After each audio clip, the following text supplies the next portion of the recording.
creators, and welcome to my YouTube channel. My name is Yvette and I'm part of the Oh So Inspired collaboration team, which is hosted by Alicia of the Call Me Crafty Owl channel.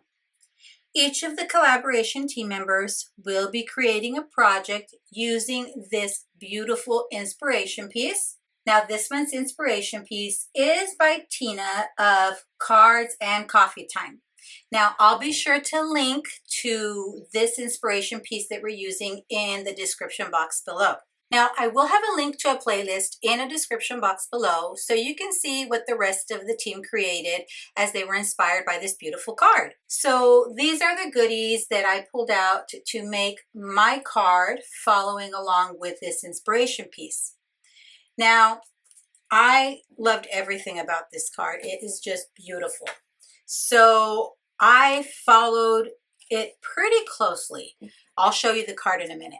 But I used this stencil from Pretty Pink Posh. It's this birthday, I'm not really sure the name of it. I'll look for it. And if any of this that's still available, I'll link in the description box. So I used this stencil. I also used this stencil from Echo Park. It's Twinkle Twinkle Little Star.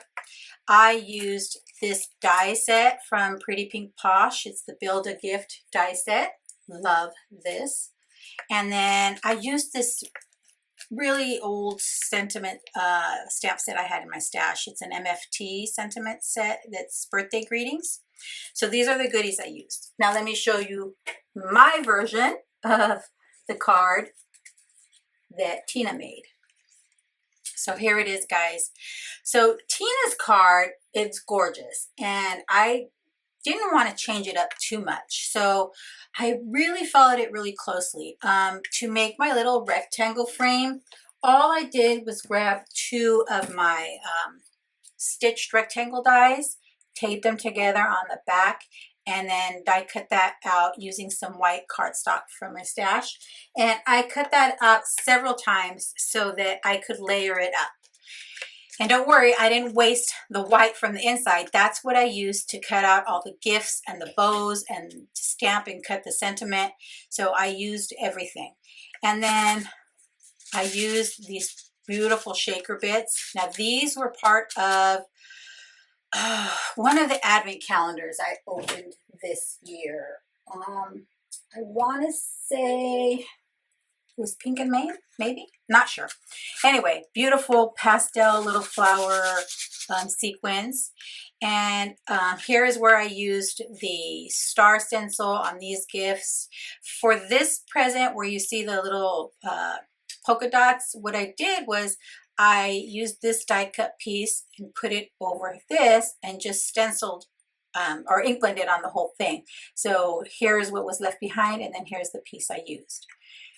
And then of course I cut out the bows, doing some ink blending, really pretty. This sentiment I did stamp and then just fussy cut around it. And then the larger stencil, that one from Pretty Pink Posh, is the one I used for my background layer. That's this one right here. So I just laid it on there, and I used a variety of inks. Let me kind of show you.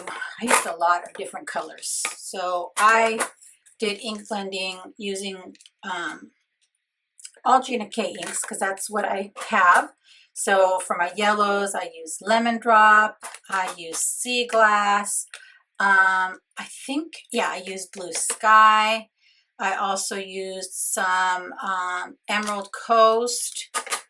I used some Key Lime, and I used some Sun-Kissed Coral, some lovely lavender, and some innocent pink. So I used a lot of pretty pastel colors to do my ink blending. I just couldn't decide on what color palette, so I thought, let me do all the colors, which I think was perfect. And then who else loves that sound of a shaker card? So there's my version of this month's Oh So Inspired card, which again was created by Tina of Cards and Coffee Time. Thanks for sticking around to the end. I'd be thrilled if you subscribed to my YouTube channel or followed me on any of my other social media platforms. As always, have a beautiful, safe, and creative day. Thanks for watching. Bye.